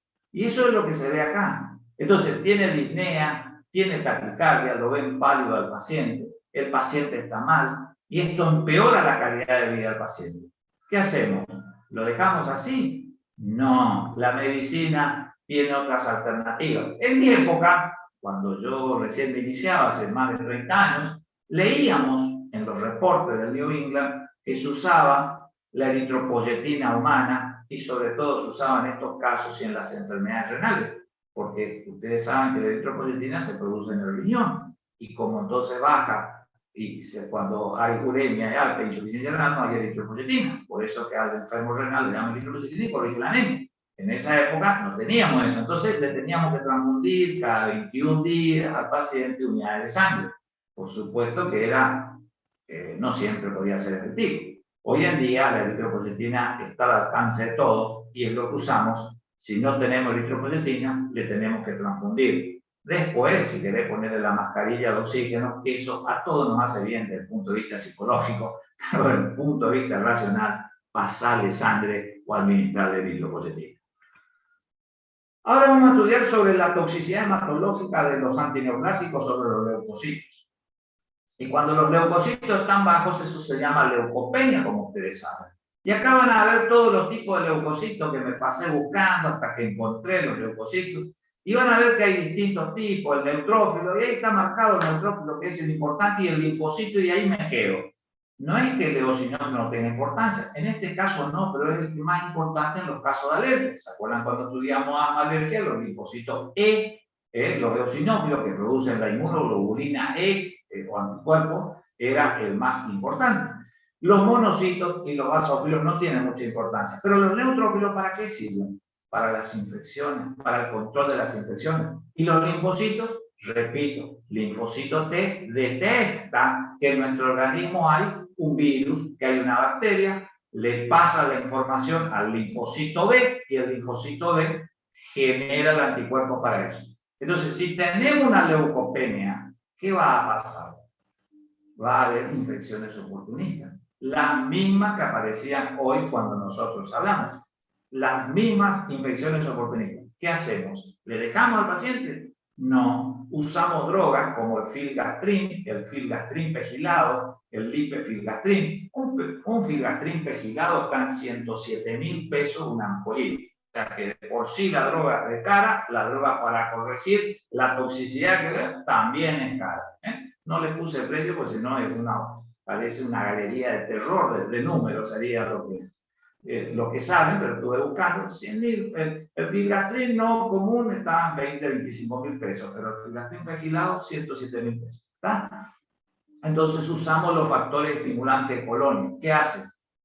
A la médula le da el factor que se destruye acá, que le falta, y entonces empieza a generar los glóbulos blancos para que nuestras defensas suban y los neutrófilos tengan la capacidad de fagocitar a esas bacterias, a los virus y a todo eso. Entonces, ahí me detengo y le hago una pregunta para llamar a la reflexión. ¿Sería lo mismo usar una droga que tenga tanta toxicidad hematológica que una que no tenga? Y la respuesta es clara. Hoy en día se usan drogas que son mucho más caras, que yo no les entro a desarrollar en detalle porque tampoco soy oncólogo, aunque me gusta estudiar, pero que son drogas que van a tener menos toxicidad, porque eso hace el beneficio del tratamiento. Entonces, si yo tengo que usar ciclofosfamida que me produce anemia, aunque no muy severa, que me va a producir plaquetopenia, como vamos a ver, aunque no muy severa, y que me produce leucopenia, y yo tengo hoy una droga que solamente me actúa sobre los glóbulos blancos y no me actúa sobre los glóbulos rojos, y no me actúa sobre las plaquetas, siempre voy a tratar de usar esa porque voy a tener menos toxicidad. Muy bien. Entonces, el mismo dibujo sobre las plaquetas. Cuando las plaquetas están bajas, voy un poquito más rápido, las plaquetas tenemos plaquetopenia. ¿Para qué sirven las plaquetas? ¿Son importantes las plaquetas o no son importantes? Demasiado importantes. Las plaquetas son trozos, son fragmentos celulares, no tienen núcleo. Dijimos que vivían cuando estudiamos aspirina 10 días. Y como no tiene núcleo, no tiene capacidad de síntesis.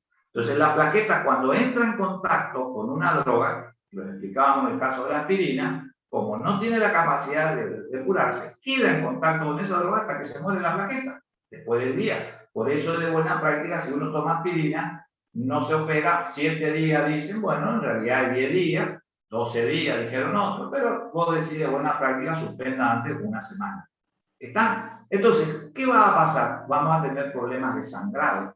Y es feo horrible tener un paciente oncológico que empieza a sangrar por los sitios de punción. Si tiene suero, sangra por el orificio donde está el suero.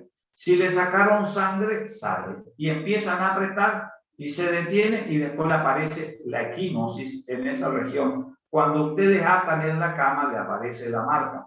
Bueno, aparece la equimosis por todo el organismo, el paciente se deprime y lo más importante es la plaquetopenia en el tubo digestivo. Porque si a mí sangra en lugar de mi venopuntura, en lugar de mi canalización, el mismo paciente se puede comprimir o ustedes lo harán. Pero ¿y si sangra el tubo digestivo? Si sangra el estómago, si sangra el esófago, si tenemos lesiones como esas petequias en las fauces, y estamos en serio problema. ¿Cómo?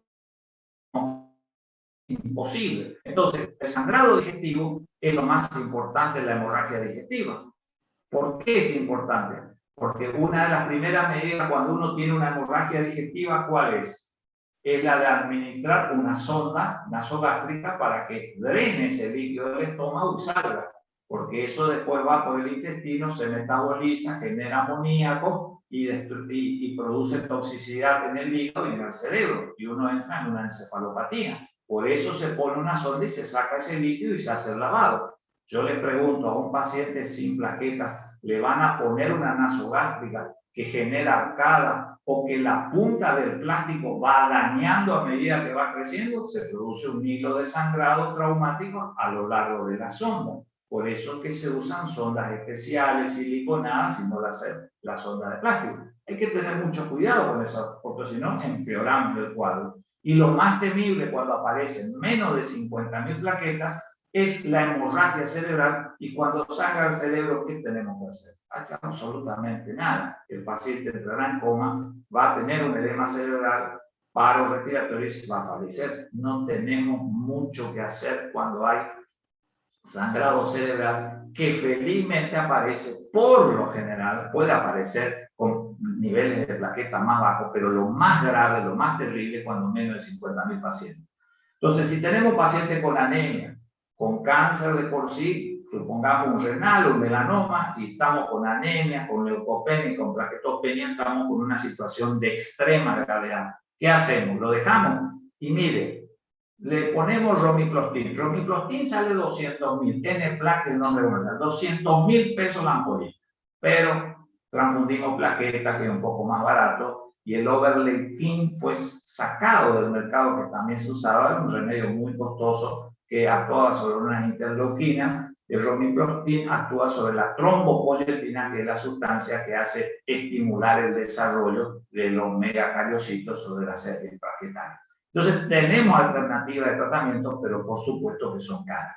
Entonces, uso racional, tratar de evitar la toxicidad, porque de por sí las drogas son caras. Entonces, estas drogas que tienen mucha mortalidad también son costosas y ayudan a encarecer el tratamiento.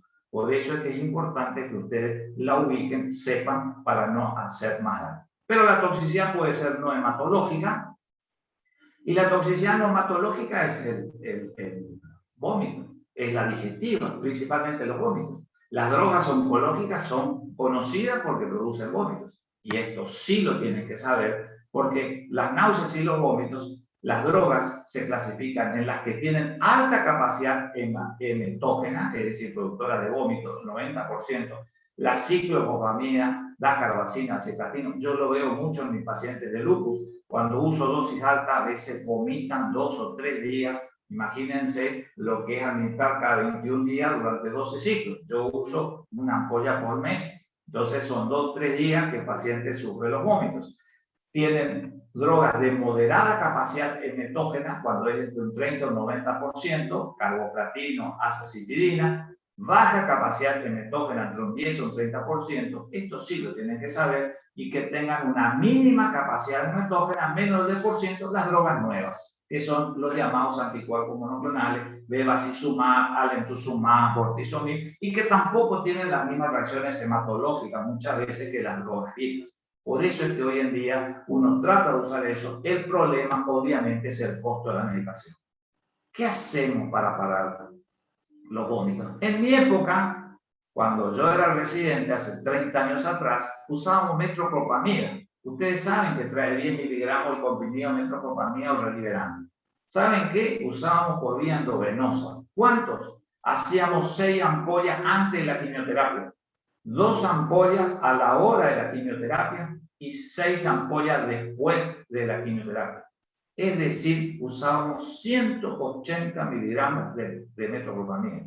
Sería el equivalente a 18 ampollas. A veces teníamos las reacciones adversas extrapiramidales que daba la metoclopramida.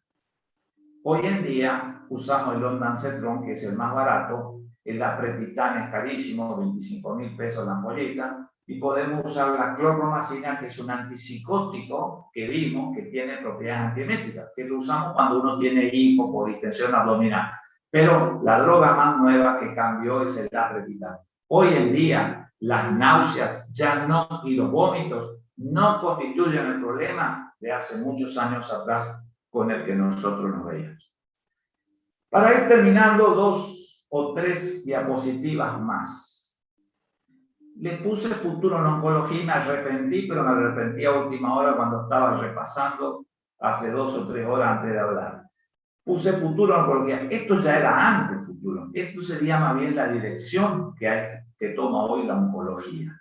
Y entonces, ¿eso qué es? Ustedes miran un libro y eso intenta hacer el esquema de la inmunoglobulina G. La inmunoglobulina es una proteína, una globulina que tenemos en nuestro organismo, como la A, como la M, como la D, como la E. Esto representa la inmunoglobulina y tiene 2 cadenas pesadas y 2 cadenas livianas. Las livianas son las más cortas, son las cortitas. Y tiene la forma de una I, porque así es químicamente. Entonces, esa puntita de las cadenas pesadas es la que va a tener la capacidad de unión al antígeno. Eso es lo que nos va a proteger.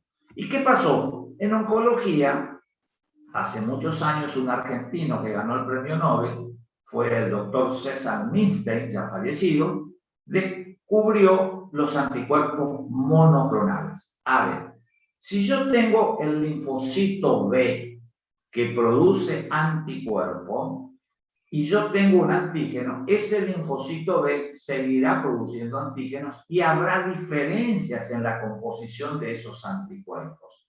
Por eso se denominan policlonales, porque son distintos genes.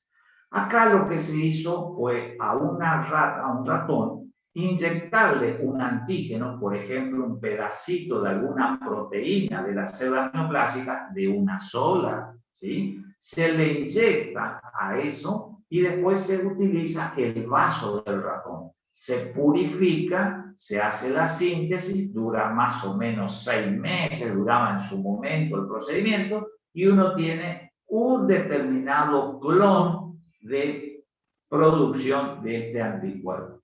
Estos anticuerpos se denominan anticuerpos monoclonales. Y los anticuerpos monoclonales se usaron en el ratón, se usó como animal de experimentación. A esos anticuerpos monoclonales que se usaban del ratón se los denominaba murino. 100% era de origen animal. ¿Cuál era el problema de estos anticuerpos que ahí aparece en la animación del 100%? Que el ratón es una especie distinta al ser humano. Entonces nuestras células actuaban y no tenían una efectividad total porque las reconocía como extrañas. Por eso tenían muy alta antigenicidad y le aparecen en el recuadro negro.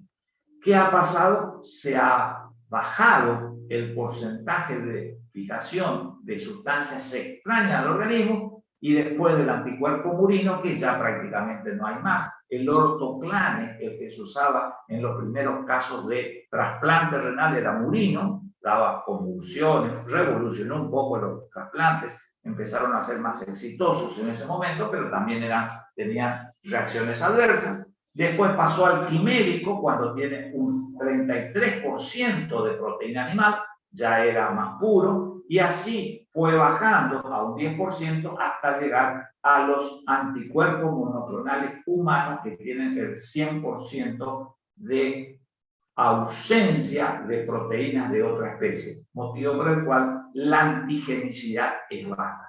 ¿Para qué le pongo yo esto? Para que ustedes, no me interesa si recuerdan rituximab, una droga muy conocida, que la usamos en el lupus, que la usamos en la artritis reumatoidea, que empezó a usarse en los linfomas como un antineoplásico y lo usamos en reumatología, sino para que cuando ustedes lean y digan anticuerpo quimérico, sepan que el quimérico significa que tiene un determinado porcentaje de proteína del ratón. O cuando diga humanizado, tiene un determinado porcentaje de un animal. Y cuando dice realmente humano, que es 100% nuestra misma especie.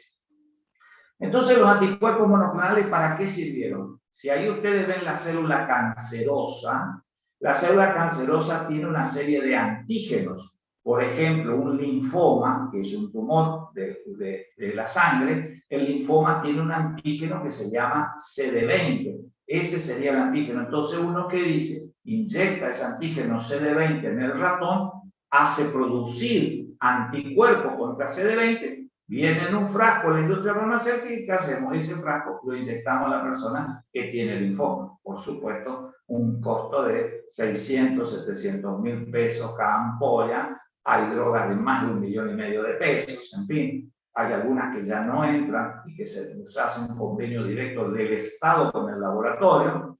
Entonces, esto es los anticuerpos monoclonales. Y ese anticuerpo monoclonal va a tener la capacidad de unirse a ese antígeno que se le fabricó en el ratón. Entonces, eso permite que se destruya la célula neoplásica y da la efectividad en el tratamiento. Pero no solamente actúan así, sino los anticuerpos monoclonales también pueden acercar, tienen la capacidad de acercar a los linfocitos T, a los linfocitos que los reconocen, a acercarlo a la célula neoplásica para que le pueda producir la lisis. O sea que también tienen esa posibilidad de actuar. Esto está sacado de la página del CancerGov de los Estados Unidos. Está traducido para que ustedes entiendan que esto es lo que se usa. Esto se usa en oncología, se empezó a usar ahí. Esto lo usamos en reumatología. Esto lo usan los dermatólogos. Esto lo usan los urólogos, esto lo usan los gastroenterólogos con la enfermedad de Crohn, con la colitis ulcerosa. Esto es lo que va a venir. O sea, el paracetamol cumplió su época y va a seguir existiendo, tiene más de 100 años. La aspirina, ya saben todo lo que tiene, pero todo esto es lo que se viene. Y la nomenclatura de los anticuerpos monoclonales termina en MAB. ¿Qué significa MAB? Ahí van a ver ustedes, la M significa monoclonal y la AB es antibody. Antibody en inglés es anticuerpo. Por eso es que la palabra ahí está para que ustedes a título informativo lo sepan. Yo no les pregunto, pero me gusta darles para que ustedes tengan una idea de dónde sale el nombre. Y ahí, por ejemplo, ven Alirocumab. Aliro fue el nombre del fabricante. La C es porque actúa a nivel cardiovascular. La U significa fundamentalmente que es humano y MAB, que es un anticuerpo monoclonal. Entonces, esto significa que si uno entiende esta especie de partitura, sabe que el Alirocumab es una droga que se usan los cardiólogos para tratar las dislipidemia. Esta droga es un hipoglipemiante, o sea que lo usaron los oncólogos a los anticuerpos monoclonales, lo heredamos los reumatólogos y hoy les quiero dar con este ejemplo que realmente todas las especialidades prácticamente van a tener porque son más costosos, pero van a tener a la larga menos toxicidad. Y para terminar, para que ustedes sepan y tengan una idea, yo no pregunto, pero es lo que hay y lo que va a seguir estando, son las pequeñas moléculas. ¿Y qué es pequeña molécula? Pequeña molécula, como su nombre lo dice, es una estructura de una sustancia pequeña. Nosotros, ¿cómo pesamos a las sustancias en química? Lo pesamos por el peso molecular, y la unidad del peso molecular es el Dalton. Nosotros tenemos moléculas grandes y moléculas pequeñas. ¿A qué se define molécula pequeña? A una molécula que tenga menos de 500 Dalton. Esto es una sustancia que fácilmente va a pasar por la membrana de la célula. ¿Y dónde va a actuar? Van a actuar fundamentalmente sobre enzimas que van a modificar o inhibir una determinada función celular. Bueno, ellas son, todas estos actúan sobre enzimas intracelulares. Son todos los que terminan en NI, para que ustedes tengan una idea. Y esta, que creo que es la última, les explica a grandes rasgos, a los títulos informativos. Les repito, yo no pregunto esto, pero para que sepan cómo es la denominación de tanto los anticuerpos monoclonales como de las moléculas pequeñas. Y bien, señores, farmacología. Como dijo alguien alguna vez, todo tiene un comienzo. Y empezamos allá por marzo del 17 de este año y hoy llegamos al final, aunque me comprometo a darles, aunque sea de una forma breve, lo que me han pedido, pero creo que esta era mi última clase reglada y creo haber cumplido con ustedes todo el año y haber desarrollado la materia. Así que muchas gracias a los que escuchan. Y bueno, si hay alguna pregunta de esto, con mucho gusto trataré de responder. No, yo creo que le agradecemos, profesor. Todos Recording le stopped. le agradecemos su tiempo, su generosidad y su material, porque creo que nos va a servir bastante para toda la carrera. Ese fue mi objetivo, que le sirva no solo para farmacología, sino que sea un material de consulta, para muchas otras materias. Y tienen diapositivas que les va a ilustrar muchísimo y creo que, bueno, si logro eso, me habré sentido feliz. Muchas gracias a ustedes. Les recuerdo que les voy a dar, no sé si hoy, porque hoy tengo reunión, pero posiblemente mañana, el cuestionario de asistencia a esta clase con el de hormonas. También les explico que no les voy a dar actividad práctica de este tema, debido a que entiendo que algunos de ustedes tienen a mi entender que soy alguien que no obligo las cosas, tendrán que rendir y pueden rendir otra materia. Entonces no le voy a quitar el tiempo para que rindan otra asignatura y el objetivo entonces es que me manden el presente con a lo sumo 10 preguntas que les voy a hacer. Eso sí, les voy a poner fecha de el martes que viene y bueno, con eso yo doy por cerrado esto. Después del final, bueno, prepararé HIV-Sida, que es lo que me pidieron, y hablaré de los prácticos, que estoy muy contento con los trabajos prácticos, aunque vi algunos errores y solamente voy a tratar de centrarme en los errores para aclararles y que tengan adecuados conceptos, por supuesto. ¿Alguna otra pregunta? Profe, ¿el tercer parcial entonces se rinde el martes? Porque usted había puesto en el Classroom que todavía... ¿Cómo? Que si el siguiente martes, que sería el 2, se rinde el tercer examen.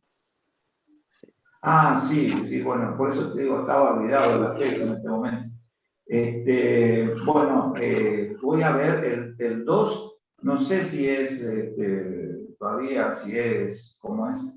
Si realmente es feriado o no, pero sí, el 2 o el 13 es el examen, esa es la prioridad, el recuperatorio, y después la semana siguiente sería la clase a lo mejor, ¿viste? Eso yo lo voy a definir, o sea, les voy a avisar y después sí, salgo del grupo de incluso una vez que termine eso y cumpla con ustedes, yo ya salgo del grupo de WhatsApp porque ya no tiene más sentido, porque no habrá más comunicación. Okay. Sí, justamente eso le estaba por preguntar si es que no iba a avisar por el Classroom o por el grupo del WhatsApp. No, yo toda la información paso por el Classroom, toda la información por el Classroom. Lo que pasa es que el link, para no hacerlo directamente al correo de cada uno, porque algunos usan otro correo, no realmente el correo suyo, entonces de esa manera me reclaman que no reciben, pero después yo veo que tienen otro correo. Entonces por eso decido enviarle el link por el grupo. Y una vez que está por el grupo, ustedes leen, pero a mí la información siempre está, las clases están en el Classroom. Están. Creo que se grabó, creo que me parece que intenté grabar por lo menos la clase de hoy. No sé si alguien lo grabó, pero bueno, la otra que me mandaron ahí, que aprovecho la oportunidad, me han pedido por ahí si yo voy a dar clase de apoyo. No voy a dar clase de apoyo. Si ustedes tienen el video, escúchenlo, el video. En todo caso, yo puedo contestarle a alguien algo puntual, digamos, pero no voy a repetir la clase. Aparte, no soy de repetir porque siempre agrego algo nuevo, entonces por ahí amplío la base, pero sí le digo que tienen los videos, escúchenlo a los videos. Tienen material, les aseguro, nuevo, y está más que los libros que nosotros le dimos, porque no tengo libros nuevos, ¿no? Es imposible comprarlos ahora y no llegan a esta zona, pero así que bueno. Entonces, no tengo más clases. La semana siguiente es el examen para quienes rinden al final, que es por Zoom. Y la próxima sí nos vamos a conectar exclusivamente o el martes o el miércoles, que yo les voy a avisar, aparte ustedes saben que va a ser el tercer examen parcial, el recuperatorio el viernes 5 mi intención es revisar por lo menos las asistencias de ustedes. Entonces ya los que están aprobados, miro sus trabajos prácticos si están en orden y miro su asistencia al cuestionario. Ahí ya los paso a la facultad como regular directamente. Después vemos el contenido. ¿Me explico o no? Para que ustedes entonces tengan libertad para decidir cuándo quieren rendir fármaco y si quieren rendir otras materias antes. O sea, no los quiero llevar para cumplir un cronograma en forma banal, digamos, por el hecho de simplemente cumplir. Creo que he desarrollado el tema y creo que, no sé qué es lo que piensan ustedes, pero yo estoy muy conforme con lo que le di, el esfuerzo que colocamos. ¿Está? Sí. Profesor, yo tenía una pregunta. El examen final, si estamos terminando prácticamente a mediados de noviembre, ¿significa que el examen final de usted va a ser los primeros días de diciembre o en mismo noviembre? No, a ver, yo no manejo el calendario de examen. A mí me pasan como docente de la facultad. Quien establece la fecha de examen es la facultad. Sí, yo lo que traté de hacer es dar la materia, a veces con un gran esfuerzo, como por ejemplo cuando les tomaba un parcial y encima les daba la clase. ¿Por qué? Porque la cantidad de años que tengo en la facultad, casi 30 años dando clases, me llevaba a evitar lo que ocurría anteriormente, que a veces tenía que terminar sobre el fin de noviembre y entonces les quitaba la oportunidad a los que aprobaban el examen de ser regulares, porque si querían rendir tenía que ser libre, ¿me explico? Entonces yo, al terminar antes, yo sé que ustedes, hay muchos que ya están semi-regulares, por decir así, porque tienen los dos exámenes. Yo miro sus trabajos y ya los podría pasar como regular, pero eso no me permite la facultad. La facultad me permite hacerlo una sola vez a todos. Entonces, por eso tengo que apurarme y lo hice un costo alto para ver el beneficio ahora. Ustedes en la segunda semana de noviembre casi todos van a saber si son regulares o libres, motivo por el cual tienen libertad para cuando la facultad decide si quieren rendir farmacología, a lo mejor en la última semana, en la tercera semana, suele ser los exámenes o en la última, o a lo mejor ponen en diciembre, pero ustedes tienen libertad y no están al filo por la materia, ¿me explico? Ese fue el objetivo mío y yo lo logré. Ok, sí, y ahora sí ya entendí. Gracias, profesor.